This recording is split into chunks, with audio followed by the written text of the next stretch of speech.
Studio kecil yang bangkit menampar Hollywood. Tak ada CGI, tak ada superhero, tak ada sequel. Tapi satu studio kecil ni mampu tampar Marvel dekat Oscar. Orang panggil ni sebagai revolusi, tapi ada juga yang kata ni semua jenama je. Hari ni kita akan bongkar siapa sebenarnya A24. Bayangkan kau kerja dekat syarikat yang besar, gaji okey, tapi setiap kali kau tengok skrip filem, kau tahu filem tu bagus, tapi studio tolak sebab tak cukup marketable. Itulah yang dirasakan oleh Daniel Katz, David Frankel dan juga John Hodges. Ketiga ni bukan budak baru. Dia orang dah lama dalam industri. Daniel Katz, dia bukan budak seni, dia budak finance, tapi dia tengok filem dari sudut yang lain. Dia tahu banyak cerita bagus terbunuh disebabkan duit. David Frankel ni pula, dia ada background dalam distribution, pernah co-found Oscilloscope, dan dia dah muak tengok filem-filem yang bagus ditolak sebabkan studio besar takut rugi. John Hodges pula, dia ni macam jantung seni. Orang yang percaya cerita pelik pun ada hak untuk hidup. Dia tengok ramai pengarah indie hebat tapi tak ada platform. And satu malam masa drive dekat Italy, Katz ni lalu satu lebuh raya,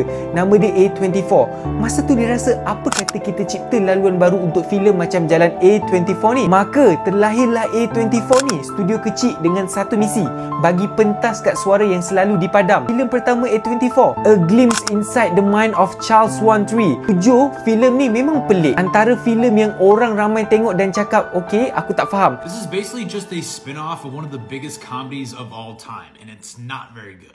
Tapi bagi A24, ini bukan satu masalah. Diorang tak cari box office yang gila. Diorang nak beri ruang pada cerita yang tak ikut format biasa. Tak lama lepas tu, diorang keluarkan pula Spring Breakers.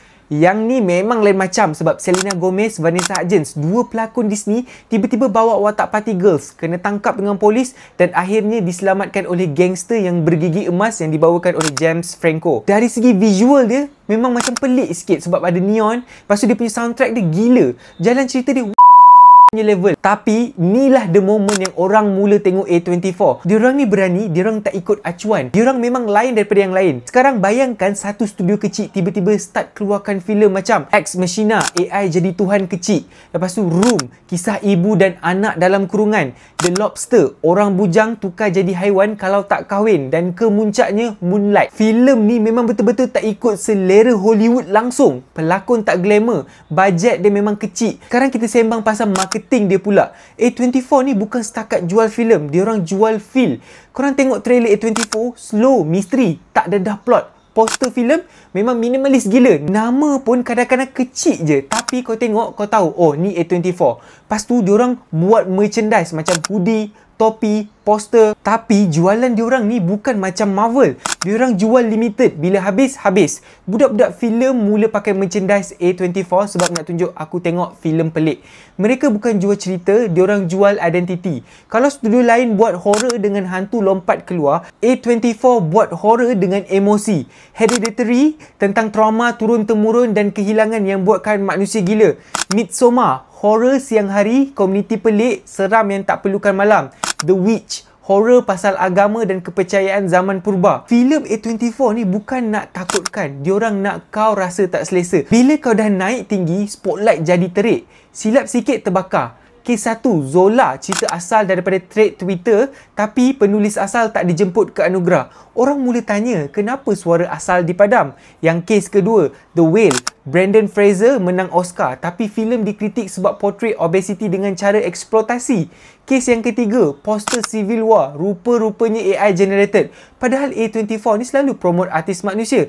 Dan Mia Goth kena saman sebab didakwa pukul pelakon latar belakang dekat dalam set Maxine. Ramai yang mula tertanya-tanya, A24 ni masih lagi studio seni ke? Atau dah jadi satu lagi jenama kapitalis yang pandai jual indie estetik?